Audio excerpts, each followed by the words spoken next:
Good morning children. आज हम पढ़ेंगे मधुबन। मधुबन एक साक्षात्कार लिया गया है।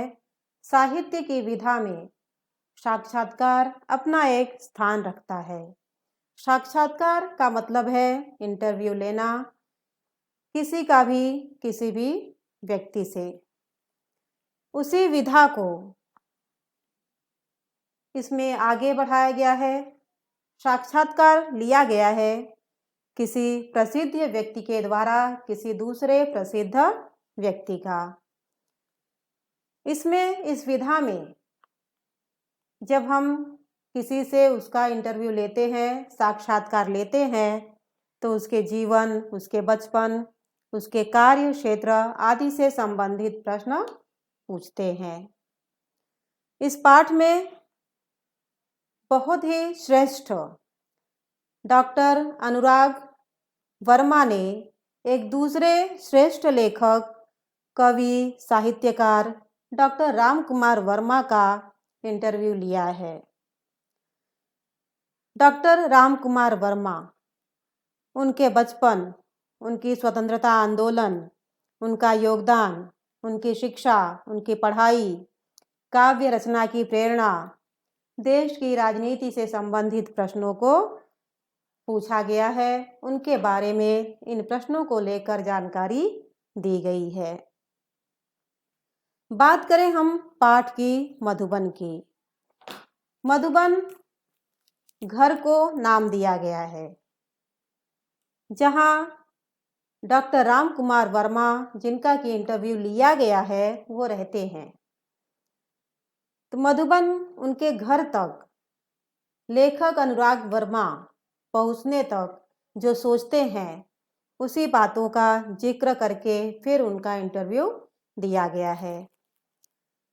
मधुबन पहुंचना था लेखक अनुराग वर्मा को। जब वो जा रहे थे तो किस तरह से मैं मिलूंगा, कैसे पहुंचूंगा, क्या बातें करूंगा, दुनिया भर के सवाल उनके मन में चल रहे थे। उन्हीं बातों को उन्होंने शब्दों में लिखा है। सुबह का समय था। मैं यानी लेखक अनुराग वर्मा डॉक्टर राम कुमार वर्मा जी के प्रयाग स्टेशन स्थित निवास मधुबन। प्रयाग स्टेशन का नाम है जो कि इलाहाबाद के पास में है, उत्तर प्रदेश में है। वहाँ पर स्टेशन स्थित निवास, स्टेशन के पास में ही उनका घर मधुबन, घर का नाम की ओर पूरी तरह से तेजी से दौड़ते हुए चले जा रहे थे, क्योंकि उनसे मिलने का समय तय हुआ था 10 बजे। वैसे तो लेखक अनुराग वर्मा डॉक्टर साहब को, डॉक्टर राम कुमार वर्मा को अलग अलग उत्सव, अलग अलग संगोष्ठी या मीटिंग, अलग अलग सम्मेलन, अन्य और दूसरे जगहों पर भी देख चुके हैं, उनसे मिल चुके हैं। लेकिन आज जिस तरह से वो मिलने जा रहे थे, उतनी निकटता से उनका मुलाकात कभी नहीं हुआ था। इसलिए उनके दिमाग में जोरों का बौछार, ज्वर चल रहा था। ज्वर हम कह सकते हैं, जिस तरह से ज्वर आता है, बुखार आता है तो पूरा हाथ पैर गर्म हो जाता है, तो उनका दिमाग गर्म हो रहा था कि मैं क्या सवाल करूँगा, कैसे पूछूँगा और वे क्या मेरे बारे में सोचेंगे, कैसे होंगे डॉक्टर साहब, कैसा उनका व्यवहार होगा मेरे प्रति। ये सब विचार करते करते आखिर मैं उस साहित्य मनीषी विद्वान, उस विद्वान के घर, उनके निवास स्थान मधुबन में प्रवेश कर गया। काफ़ी साहस किया, हिम्मत करके मैंने दरवाजे की घंटी बजा दी। नौकर ने दरवाज़ा खोला और बड़े ही आराम से पूछा, क्या आप अनुराग जी हैं? मैंने बिना कुछ कहे सिर्फ सिर हिला दिया, हाँ कह दिया।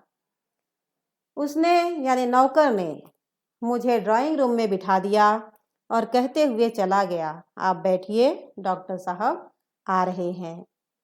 उसके जाते ही तुरंत डॉक्टर साहब यानी डॉक्टर राम कुमार वर्मा जी आ गए। आते ही पूछ दिया, अनुराग जी कैसे आना हुआ? मैंने उत्तर दिया, डॉक्टर साहब कुछ प्रसंग, कुछ घटनाएं जो आपके जीवन से संबंधित हैं। प्रसंग का अर्थ यहाँ घटना ही लेना है। कुछ प्रसंग, कुछ घटनाएं जो आपके जीवन से संबंधित हैं, उसके बारे में मैं आपसे जानकारी लेना चाहता हूँ। डॉक्टर साहब बड़े ही सरल थे, बड़ी ही सरलता से उन्होंने कह दिया, ठीक है, फिर पूछिए।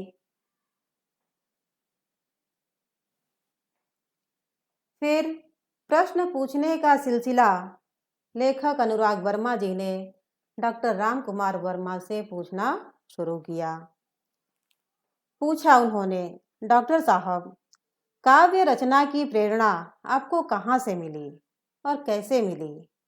अगर इस संदर्भ में कोई ऐसी घटना आपको याद आए तो आप अपने जीवन के अंतरंग पहलुओं को, अंदर की बातों को, अपने हृदय की बातों को बताइए, जिसने आपके जीवन को एक साहित्य के दिशा की ओर मोड़ दिया हो।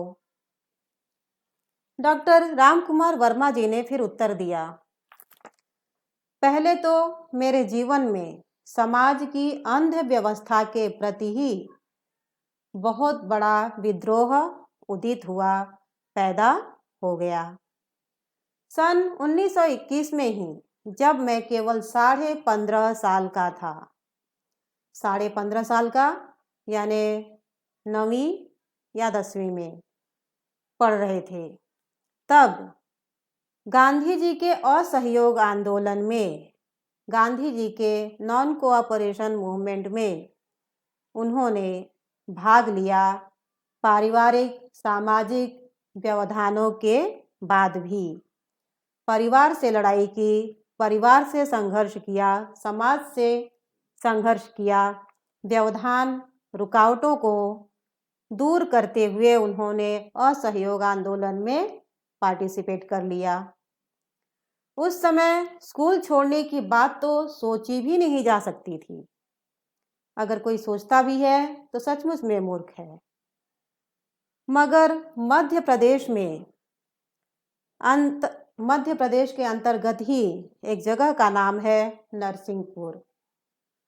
वहाँ मौलाना शौकत अली साहब आए थे और अपनी भाषण में उन्होंने कहा कि गांधी जी ने कहा है कि अंग्रेजी की तालीम हमें गुलाम बनाने का एक नुस्खा है, एक तरीका है, एक दवा है।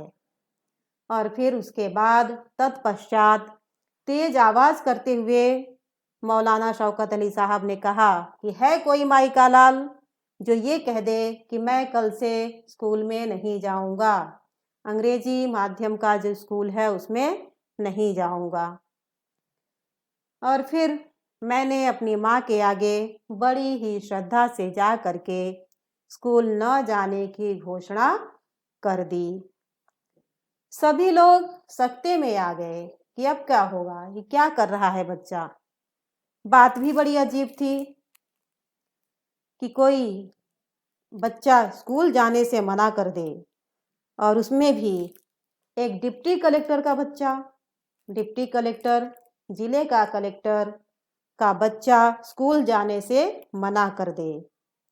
लोगों ने बहुत समझाया, पिताजी ने बार बार समझाया, लेकिन मैं मानने के लिए तैयार नहीं था।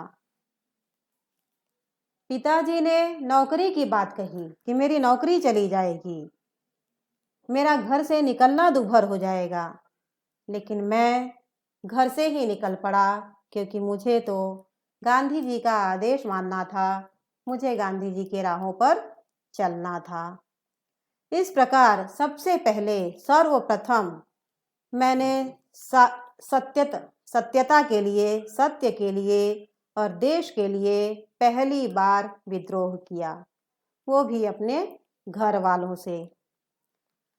तब तक ये कहने तक सोचकर 15.5 की बात कब मैं 16 वर्ष का हो चुका था और अब मैं राष्ट्रीय ध्वज हाथ में लेकर नगर में प्रभात फेरी करने में लग गया।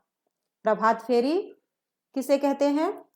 सुबह सुबह हम लोगों को जगाने के लिए, लोगों को समझाने के लिए जो नारा लगाते हैं उसे प्रभात फेरी कहा जाता है।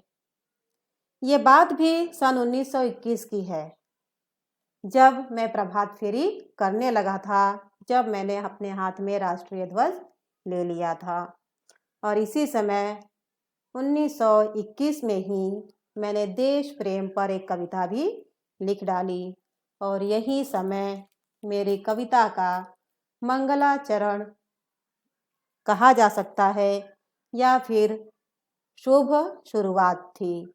मंगलाचरण, मंगल आचरण, शुभ काम, शुभ व्यवहार, अच्छा काम, ये उनके काम की अच्छी शुरुआत थी।